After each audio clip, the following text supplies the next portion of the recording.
Hey guys, so Multiverse of Madness has just come out, and the weird thing is that the logic and rules that it has established in Doctor Strange 2 actually goes to change the way we interpret the ending of Moon Knight. Actually, it goes so far that it gives Moon Knight a new power we didn't even notice. What am I talking about?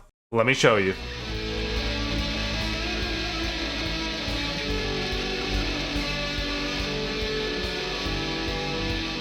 So in Multiverse of Madness, Stephen Strange goes on his first exploration of the entire multiverse. And he does this with the help of America Chavez, aka Miss America from the comics, who has the ability to create these portals that allow them to portal through different branches of the multiverse. And throughout this movie, we see many different branches of the multiverse, including a dimension in which that they're all paint, and a dimension to where everything seems to be made out of cubes. But the most interesting takeaway of the many dimensions of the multiverse that we get is actually something that America tells us very early on. We find out a key point to how the entire magic of the multiverse works, namely that dreams are actually peeks into our parallel selves. Yep, that's right. As a huge reveal in this movie, the possibly biggest reality-altering decision they made in this movie is that in Multiverse of Madness, they confirm that every single dream in the MCU is actually a parallel timeline, a parallel branch of the multiverse. And this is huge. In fact, America goes to point out that what this means is that Wong, who has a recurring nightmare of being chased by a clown, actually feels that way because somewhere out there in the multiverse, he keeps getting chased by clowns. This is a very big reveal. But let's settle back from Crazy Town and talk about this for a moment. Immediately when I heard that dreams were windows into the multiverse in the MCU, I thought about how bizarre of a concept this actually was. And it's bizarre because of the concept of lucid dreaming. So lucid dreaming is basically the ability to retain your awareness inside a dream.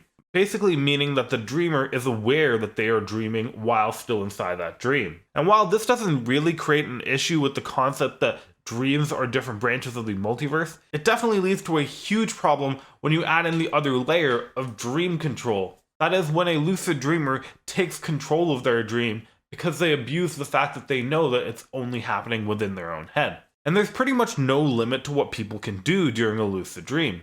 If they want to give themselves superpowers, if they want to be able to fly, if they want to be able to manifest anything they want, all of those are completely within their reach. So it leads to the conclusion that if dreams were actually windows into other realities, the only way for that to make sense is if in those other realities you had godlike powers, and that's why it worked.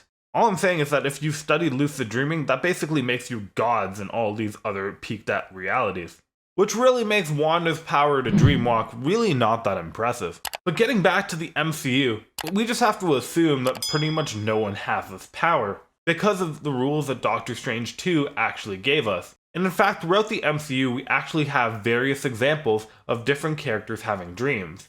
Most notably among them is Tony Stark, who talks about his dreams a lot, and even Thor, but the one thing they have in common is that their dreams are extremely plausible. Typically, Tony is talking about his own nightmare scenarios in which they lose against the Chitauri invasion, and Tony has failed at defending the Earth. A completely possible different branch of the multiverse, except for the fact that the multiverse hadn't been created yet because Loki hadn't yet destroyed the TVA.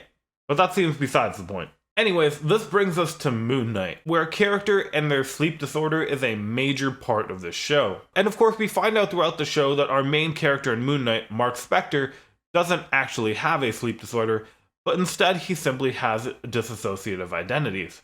I don't know why I said simply, as if that's a completely normal thing. And throughout the first couple episodes, there's many times to which the main character of Stephen Grant thinks that what he's doing is a dream.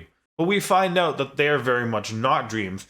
He's just gaining awareness when Marc Spector is walking around, and he's able to retain those memories after he wakes up.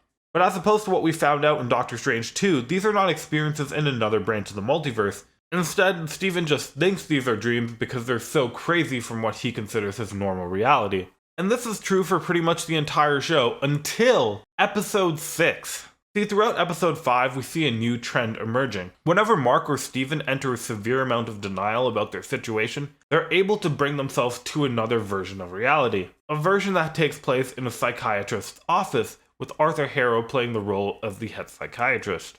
And it seems that both Marc and Steven are able to jump into this reality. In fact, it also seems like Jake Lockley has been there as well. And while this seems like some sort of mental construct that Marc has created, or Steven has created in order to deal with their denial of the situation they're in, trying to perpetually avoid the grief of dealing with the fact that their mother has died, the truth about what this actually is still left a bit vague. And the prevailing theory is, of course, that this is simply just happening in Steven and Marc's mind. And Jake's mind. Don't forget Jake. But now enter the new rule that we learned from America Chavez in Doctor Strange 2, that all dreams are actually windows into parallel timelines. And in the season finale of Moon Knight, there is distinctly one time that fits this rule. At the very end of the season, Marc and Steven are having a dream, and in their dream they are back in Harrow's office. And upon realizing that this isn't real and they want to get back to their normal reality, Marc makes the conscious decision to wake up from this dream. This is where the new rules we got from Doctor Strange 2 come in completely, because this time Marc and Steven are in Harrow's office. It is completely different than the last time. The last time they had entered this place, it was because they were in the Duat. They had actually died and their minds were just doing weird death things in the MCU. But this time they enter his office, they are still alive, and they are entering his office through a dream. Which, according to the rules we were given in Doctor Strange 2, means only one thing. That Harrow's office is actually real, and that everything that's happening in this timeline, to where Steven went to see a psychiatrist and that Steven and Marc have been institutionalized, isn't something that just exists in Steven and Marc's head. It's actually a parallel timeline, and there is a different branch of the multiverse in which Marc and Steven, and Jake Lockley, are actually institutionalized because of the death of their mother. Which of course leads to the realization that Marc actually has a different power that we didn't know about. Despite the fact that he might say his only real power was Steven. You are the only real superpower I ever had. He appears to be able to be lucid in these other timelines, actually controlling what he does in this other reality. And it's almost as if Marc and Steven's souls, and Jake Lockley, are actually able to traverse between two different timelines, as if they're simultaneously living multiple lives. And there you have it. Moon Knight actually has a super secret power, the ability to actually live in two different branches of the multiverse simultaneously. Or of course this was just a mistake in Multiverse of Madness, and it's probably just going to be retconned as most dreams are visions into the multiverse. But anyways guys, that's just what I'm thinking. Let me know what you guys think in the comments down below. Is it possible that both versions of reality in Moon Knight were actually real? Let me know, and I'll see you guys in the next video. Bye.